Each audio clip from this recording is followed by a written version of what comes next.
2022-2023 시즌 프리미어리그 선두 결정전 혹은 결승전으로 불렸던 맨체스터 시티와 아스날의 경기가 지금 막 끝났는데요. 그래도 아직은 펩시티인 것 같습니다. 맨시티가 결국에는 이제 아스날이 오랫동안 지켜온 1위 자리를 이제 탈환하는 3대1 승리를 거뒀어요.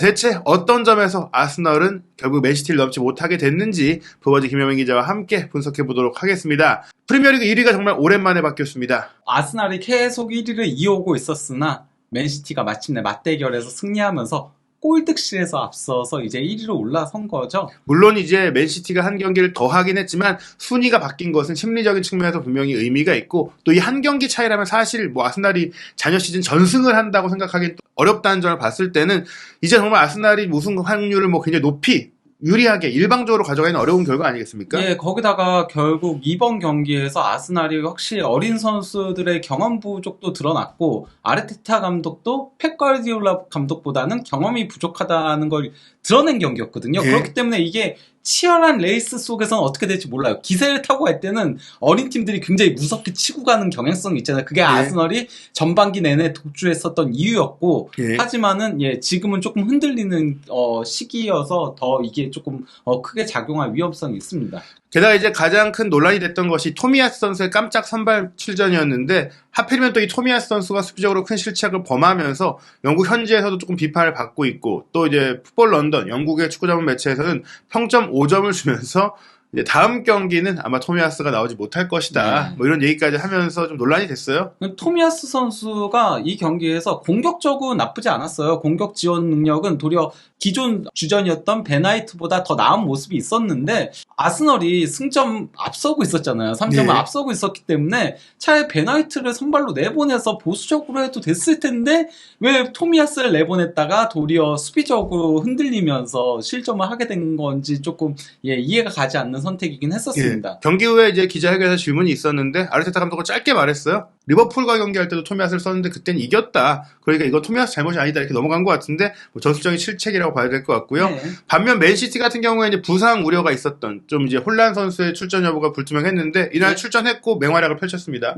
결국 골까지 넣었죠. 최근에 조금 득점 추세가 주춤한 느낌이었는데 다시 골을 넣으면서 득점 행진을 쭉 이어갈 가능성을 살렸는데요. 사실 양 팀이 전술적으로 꽤 비슷한 팀이었잖아요. 선발 포진도는 어땠나요? 그러니까 그 아스날은 계속 4-3-3을 쓰고 있죠. 근데 이제 파티가 부상 후 빠진 자리에 조르지뉴가 나온 거고, 이 오른쪽 풀백에 이제 토미야스가 나온 거 제외하고는 항상 나오는 주전 라인업이 나왔고요. 이제 그 맨시티는 최근에는 3-2-4-1 포메이션을 쓰잖아요. 근데 이제 그 리코 루이스를 한동안 중용하다가 리코 루이스가 그 토트넘전에서 그러고 나서 이제 카일 워커를 다시 쓰기 시작을 한 거죠. 그러면서 후벤 디아스를 중심으로 아케와 카일 워커가 백스리를 형성했고 로드리고와 베실바가 중원을 구축을 했고 귄도안과 케빈 데브라이너 더블 공격형 미드필더에 좌우 윙은 최근엔 글리시 마레즈로 나오고 있고 혼란이 이제 최전방 원톱에 섰던 거였죠. 일단 뭐 더브라이너 혼란 조합이 다시 가동이 됐고 또 후벤 디아스가 돌아온 점들은 분명히 전반기와 비교했을 때는 이제 맨시티의 안 좋았던 모습들을 이제 끝낼 수 있는 흐름인데 그럼에도 불구하고 경기 내용은 홈팀인 아스날이 주도를 했어요. 초반은 아스날의 일방적인 공세였거든요. 슈팅 숫자도 4대 0이었고 23분경까지요. 그리고 점유율도 58대 42. 점유율에서도 앞서는 모습을 보여줬거든요. 그러면서 확실히 이번 시즌 아스날은 펩시티보다도 도리어 업그레이드된 버전이 아닌가? 그런 생각이 들 정도였어요. 왜냐면은 맨시티는 점유율에서는 어떤 팀을 상대로도 지지 않는 팀이잖아요. 뭐 꼭 점유율에 집착하는 건 아니지만 공 자체를 잘 다루고 빌드업하는 능력이 뛰어난 게 과르디올라의 팀인데요. 초반에 이런 점유율이 또 실제적인 슈팅으로도 이어졌어요. 그러니까 경기 시작하자마자 초반에 이제 슈팅 2번을 가져간 거였죠. 그래서 마르티넬리가 워커한테 가로채기를 성공시키고 나서 드리블 돌파하다가 패스 준 거를 은케티아가 슈팅 가져간 게 디아스 맞고 나온 거를 자카가 리바우드 슈팅을 가져갔는데 골대를 넘어갔었고요. 그리고 이제 22분경에 진첸코가 이 경기에서 굉장히 좋은 모습을 보여줬었거든요. 진첸코의 크로스를 은케티아가 헤딩 슈팅으로 가져갔는데 이게 골대를 아주 살짝 빗나갔어요. 이게 들어갔다면 사실 또 경기를 어떻게 될지 몰랐었죠. 근데 여기서 토미야스의 실수가 나오면서 맨시티의 행운의 선제골이 나왔었습니다. 이게 너무 컸습니다, 사실. 에데르손 골키퍼가 롱킥을 처리를 한 거를 살리바하고 홀란드가 공중볼 경합을 떴는데 여기서 이제 살리바 뒷머리를 맞고 뒤로 흘렀어요. 예. 근데 이걸 토미야스가 골키퍼한테 백패스 준다는 게 조금 짧게 넘어갔고 이를 데브라이너가 빠르게 세도에 들어가가지고 골키퍼랑 각도가 좁혀 있었는데도 골키퍼 키 넘기는 센스 있는 로빙 슈팅으로 이제 골 넣었습니다. 사실 누구나 실수는 할 수 있는데 이 시점에 그리고 맨시티전에 그리고 더브라이너가 이제 도사리고 있는 상태에서 이거는 좀 자책 패스라고 할 수 있을 정도의 이런 수준의 경기에서 나올 수 없는 실수입니다. 거기다가 아스널이 공세를 펼치고 있었는데 찬물을 끼얹는 장면이었다라고 할 수 있겠죠. 예, 그랬기 때문에 토미야스가 지금 이 경기를 망친 주범이다라고 혹평을 받고 있는 상황인 거고요. 예, 그런데 이제 아스날도 다시 추스리고서는 재공세에 나섰었거든요. 일단 뭐 28분경에 진첸코가 측면으로 내준 걸 마르티넬리가 드리블로 치고 가다가 크로스 올린 게 워커 맞고 붕 뜬 거를 토미야스가 논스톱 발리 슈팅으로 가져갔는데 이게 좀 높게 오긴 했어요. 예. 어쨌건 본인도 의욕이 강했는지 그대로 슈팅 가져간 게 골대를 훌쩍 넘어갔었고요. 본인이 실책을 했기 때문에 조금 더 이제 만회해야지 생각했지만 이것까지도 사실은 놓쳤다고 봐야 돼요. 그리고 이제 39분경에는 마레즈가 드리블을 치고 가는 거를 자카가 가로채기라고서는 이거 진짜 센스 있는 로빙 패스를 넘겨줬었거든요. 근데 예. 은케티아의 슈팅을 아케가 골라인 바로 앞에서 걷어냈는데 이 장면에서 은케티아가 슈팅을 먼저 한 다음에 에데르손 골키퍼가 은케티아한테 파울을 범한 거예요. 예. 이게 그러니까 좀 터치가 소프트해가지고 이게 페널티킥 주는 거 맞아 아니야 이런 얘기들이 많긴 했는데 크리스 서튼 같은 경우는 이거 맞는 판정이다. 왜냐면은 일단 볼이 지나가고 난 다음에 부딪힌 거니까. 그리고 예. 저도 이거 페널티킥 판정이 맞다라고 봐요. 다만 프리미어리그는 경합에 워낙 관대하니까 그렇죠. 그래서 많이 넘어가는 경우들이 있으니까 뭐 아스날 팬들 입장에서는 조금 억울하게 생각할 수 있지만 전 파울이 맞았다고 보고 예. 결국 이제 사카가 구석으로 잘 밀어 넣으면서 동점에 성공을 했습니다. 예. 그리고 나선 이제 또 맨시티가 공격의 불꽃을 좀 피웠어요. 그 전반 막판에 조금 공세, 이게 그 맨시티가 몇 안 되는 공세를 펼쳤던 장면이었는데요.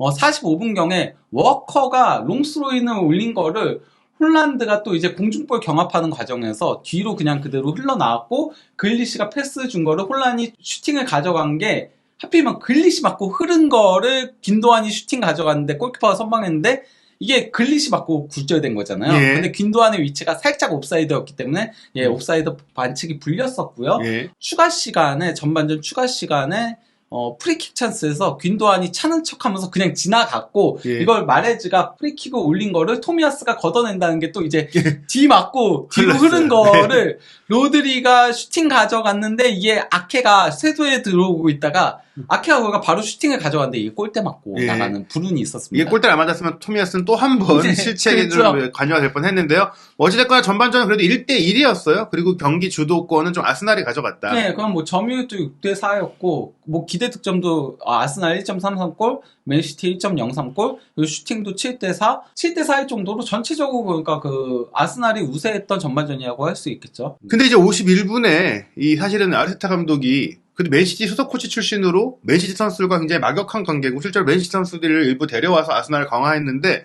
더브라이너가 그 아르테타 감독을 밀었어요. 이건 근데 아르테타 감독이 잘못한 거예요. 현지에서도 다 아르테타 감독이 잘못한 거라고 하는 건데 뭐냐면요. 예. 터치라인 바깥으로 볼이 나가서 맨시티가 이제 스로인을 해야 되는 상황인 건데 예. 아르테타 감독이 볼 쪽으로 이렇게 가면서 경로를 막으니까 예. 더브라이너가 이렇게 밀친 거예요. 근데 이게 좀 아르테타 감독도 졸렬하긴 한데 더브라이너도 저렇게까지 밀칠 정도인가요 이게? 급하니까. 네, 그렇죠. 급하니까 근데 더브라이너도 이건 좀 잘못한 거긴 한데 어쨌건 현지에서는 예. 약간 뭐 BBC라던가 이런 크리스 서튼이라던가 이런 사람들도 다 이거는 아르테타가 그렇죠. 먼저 예. 잘못했다. 예. 예, 이렇게 얘기는 하더라고요. 잘못한 건 많지만 좀 감독이 상대도 감독이고 한데 그 수석 코치였고. 본인이 선수였고 한데 이렇게 밀었다는 것은 약간 좀 이제 존중심이 부족하지 않느냐. 하지만 그만큼 맨시티도 우승에 대한 의지, 이 이게 경기에 대한 근데 의지. 아마 한국과 외국의 차이인 그렇죠. 것 같아서 우리나라에서 한국에서 큰일 이러면 큰일 나죠. 큰일 나겠죠, 거의. 예, 은사를 비치면 아무리 은사가 앞에 막았다고 해도. 그렇죠. 예.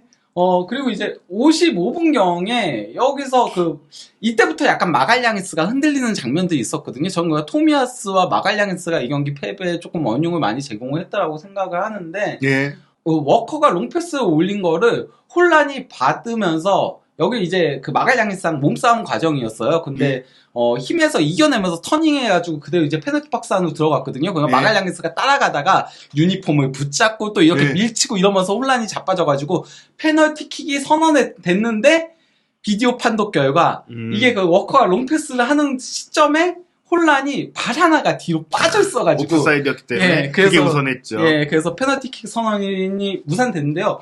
62분경까지는 양 팀이 슈팅이 하나도 없을 정도로 약간 좀 공방전밖에 없었어요. 약간 조금 지지부진한 빈공의 연속이었다고 할 수 있겠는데요. 여기서 이제 그 과르디올라 감독이 승부수를 던집니다. 63분경에 마레즈를 빼고 아칸지를 넣었거든요. 이게 그럼 기본적으로 왜 공격 빼고 수비 넣지? 이런 생각이 들잖아요. 1대1 동점 상황에서 맨시티가 그것도 이겨야 되는 경기잖아요. 근데 그러면서 이제 4-3-3으로 전환을 하게 된 겁니다. 4-3-3으로 전환하면서 수비를 조금 더 안정적으로 잡고, 그리고 이 경기에서 더브라이너하고 혼란의 폼이 굉장히 좋았거든요. 그릴리시하고. 이들을 통해서 효과적인 역습을 하겠다라는 조금 본인의 스타일이 아닌 식으로 전술 변화를 했는데 이게 정말 딱 먹혔어요. 그러니까 아스날 같은 경우도 라인을 높이고 상대 지역에서 경기를 하는 팀이니까 과르디올라 감독도 한번 우리도 역습으로 재미 좀 봐보자 하고 써본 것 같아요. 실제 63분부터 아칸지가 들어온 팀의 세 번째 골이 나올 때까지 슈팅 숫자에서 5-0으로 맨시티가 압도를 했어요. 결국에는 과르디올라 감독의 용병술이 경기를 완전히 장악한 거네요. 반면 점유율은 29-71. 그러니까 맨시티가 절대적으로 열세를 보인 거예요. 그러니까 펩시티가 역습 축구, 롱볼 축구를 한 거예요. 말 그대로. 이 가운데 이제 68분경에 더브라이너가 프리킥 올린 거를 로드리가 헤딩 슈팅으로 가져갔는데 램스데일 골키퍼가 이걸 선방을 했어요. 그리고 루즈볼 상황에서 아케아, 은키티아 맞고 흐른 거를 아칸지가 슈팅을 가져갔는데 조르지뉴가 골라인 바로 앞에서 걷어냈습니다. 근데 아칸지 교체 투입 효과가 바로 났던 거였죠. 그리고 이제 72분경에 이제 맨시티의 두 번째 골이 나왔는데요. 여기서 또 마갈량이스의 실수가 나왔어요. 마갈량이스가 볼을 끌다가 베실바한테 가로채기를 당했고, 여기서 베실바가 혼란한테 패스 찔러준 거를 혼란이 또 이제 횡패스를 줬는데, 여기서 이제 균도안이 마치 흘리듯이 살짝 방향만 바꿨고, 이걸 그릴리시가 그대로 논스톱 슈팅으로 가져가면서 골을 기록을 했고요. 결국 뭐 전형적인 쇼트 카운터를 통해서 또 역시나 어떻게 보면 역습에 가까운 패턴으로 또 골을 넣었네요. 실점을 하자마자 이제 그 아스널이 75분경에 마르티넬리를 빼고 트로사를 넣으면서 공격의 변화를 가져왔는데요. 그리고 또 이제 맨시티도 바로 이제 그릴리시를 빼고 포든을 넣었습니다. 이런 가운데 맨시티의 쐐기골이 나왔는데 로드리의 패스를 균도안이 이제 볼을 끌고 가다가 패스를 찔러줬고, 이를 이제 그 더브라이너가 컷백을 준 거를 혼란이 논스톱 슈팅으로 골을 넣은 겁니다. 미드필드의 빌드업, 기점 패스, 그리고 더브라이너의 키패스, 혼란의 마무리까지 맨시티가 원하는 또 각자의 역할에 맞는 딱딱딱 들어맞는 골이 나오면서 쐐기 아스날의 추격 의지에 찬물을 끼얹은 거예요.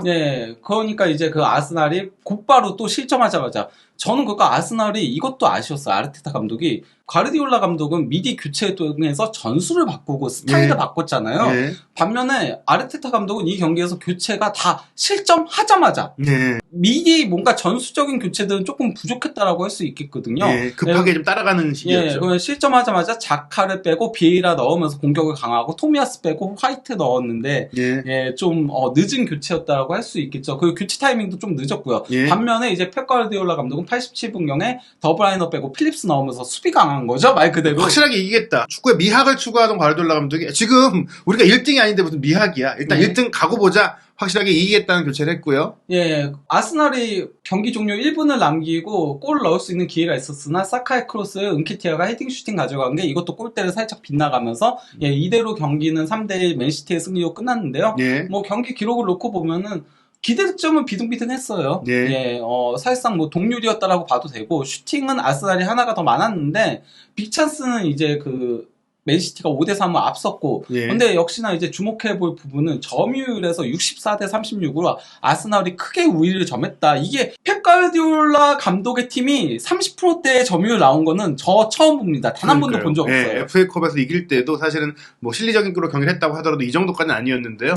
그리고 이제 기대 위협을 보더라도 확실하게 아스널이 기대 위협에서 우위를 점했거든요. 그 경기 자체를 주도한 거는 아스널이었어요. 하지만은 더 효과적이고 더 위협적이었던 게 맨시티였다고 봐도 예. 무방한 거거든요. 그 효과적인 부분에 더브라이너와 홀란의 활약이 있었는데요. 네. 홀란과 더브라이너를 쓰는 법은 역시 역습에 좀 좋다. 네. 특히 더브라이너가 잘했어요. 저는 그러니까 그 선수들의 노련미 차이도 이 경기의 승패를 갈랐다라고 생각을 하는데 가장 핵심이 더브라이너였다고 생각을 하거든요. 더브라이너는 볼을 잡을 때마다 위협적인 플레이들을 보여주면서 이 경기를 승리에 견인했는데 1골 1도움에다가 뭐 2개의 찬스 메이킹을 기록하고 예. 그러면서 팀의 3대1 승리를 견인한 거죠. 예. 홀란 같은 경우도 뭐 이 경기에서 좀 놀라운 게 태클 성공률이 100%였습니다. 예. 계속 싸워주면서 마갈량에스를 괴롭혀가지고 결국 마갈량에스의 실수들이 나온 거거든요. 그리고 볼 경합도 4회 승리를 거뒀고 슈팅 3회 중에 2회가 유효 슈팅에 골을 넣은 거죠. 네. 그리고 아구의 전설인 아구에로의 기록을 이제 훨씬 이제 상회하는 아구에로가 33경기 만에 26골을 넣었는데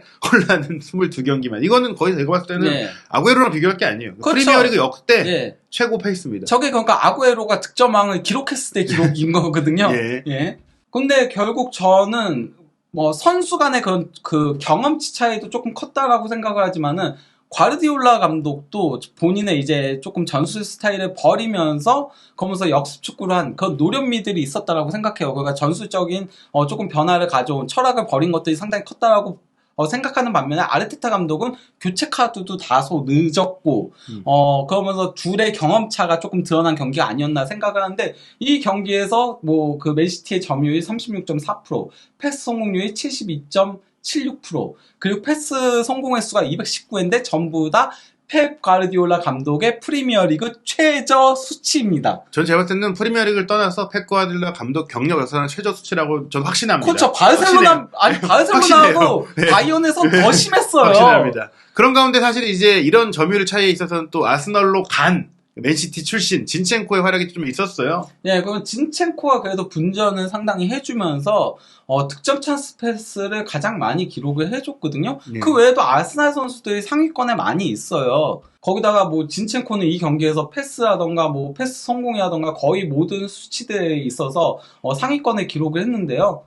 그래서 이제 뭐 볼 전진 패스라던가 캐리라던가 이런 거는 아스날이 독보적으로 앞섰어요. 예, 놀라운 부분입니다. 사실 펩 과르디올라 감독의 팀이 이렇게 공격 지표에서 더 밀릴 줄이야. 하지만 결국은 득점 찬스 리시브에서 홀란과 은키티아가 가장 많이 기록을 했는데 홀란은 거기서 마무리를 지어준 반면에 그리고 또 이제 그 결승골도 홀란의 패스가 사실상 도움이나 마찬가지였잖아요. 빈도와는 살짝 방향만 바꾼 거니까. 그렇게 그 두 골에 직간접적으로 관여를 한 반면에 은키티아는 아슬아슬하게 다 빠졌거든요. 네, 결국 역시 마무리에서의 이제 퀄리티 차이가 있었다. 사실 말씀드린 대로 군케티아가 먼저 골을 넣었다면 경기가 어떻게 됐을지 몰랐는데 그 부분에 있어서 차이가 나왔고 또 결국엔 이제 과르디올라 감독이 최근에도 말씀드린 대로 FA컵에서 승리하면서 역시 아직은 그 스승인 펩이 제자 아르테타에 앞선다고 했는데 그게 아직은을 넘어서 지금 너무나 압도적인 기록인데요. 거의 6전 전승이에요. 그럼 아르테타 감독이 아직까지 펩 과르디올라한테는 승리를 거둔 적이 없습니다. 단 한 번도. 심지어 뭐 골도 지금 못 넣고 있는 상황인데 결국에 이제 리그 순위가 바뀌었고 앞으로 이제 순위 경쟁이 더욱더 뜨거워졌는데 당장 오는 주말 일정에서도 맨시티가 좀 유리하지 않나 싶어요. 물론 뭐 그 노팅엄이 홈에서 유난히 강해요. 그리고 후반기 성적이 굉장히 좋고요. 그래서 쉽지 않은 경기는 되긴 하겠지만은 그래도 맨시티가 연승을 달리면서 지금 분위기를 끌어올렸죠. 반면에 아스날은 지금 저는 과르디올라 감독이 이 경기에서 토미야스를 선발 출전시킨 건 그런 것도 있지 않나 싶긴 해요. 최근 2경기에서 승리가 없었잖아요. 에버튼한테 패하고 브렌트포드전 뭐 오심이 있었다고 하더라도 무승부에 그쳤고 거기다가 저는 지난 시즌에 북런던 더비에서 수비적으로 했다가 도리어 패하면서 결국은 역전 4위를 내주고 말았잖아요. 그래서 이 경기 승리의 의지를 불태웠는데 도리어 패하면서 흐름이 끊기면서 지금 좀 자칫 잘못하다가는 4경기 연속 승리가 없게 될 위기에 빠지게 된 거죠. 왜냐면은 빌라도 에메리 감독 부임하고 나서 어쨌건 간에 상승세를 타고 있고 또 레스터 시티가 최근 좋잖아요. 그 겨울 영입들이 성공하면서 올라오고 있기 때문에 거기다 그 다음 상대가 최근 아스널의 부진의 시작점인 에버턴입니다. 예, 그리고 본머스도 보강을 쏠쏠하게 했기 때문에 이 4경기가 전반기 때 느꼈던 것보다 좀 어려운 일정이고 특히 저는 이제 에메리 감독이 최근 좀 흔들린다고 해도 아스날전에는 좀 의욕을 불태울 수 있다. 그래서 나의 경기가 그래서 약간 맨시티가 이번 기회에 좀 정말 후반기에 순위 경쟁을 바꿀 수 있지 않을까. 선두 경쟁에서 좀 세기를 바꿀 수도 있다고 보는데요. 이 맨시티와 아스날의 이 역대급 우승 경쟁, 정말 흥미진진한 우승 경쟁, 과연 어떻게 진행될지 부버지 김현민 기자와 함께 한준TV에서 생생한 정보, 깊이 있는 분석 확인하시기 바랍니다.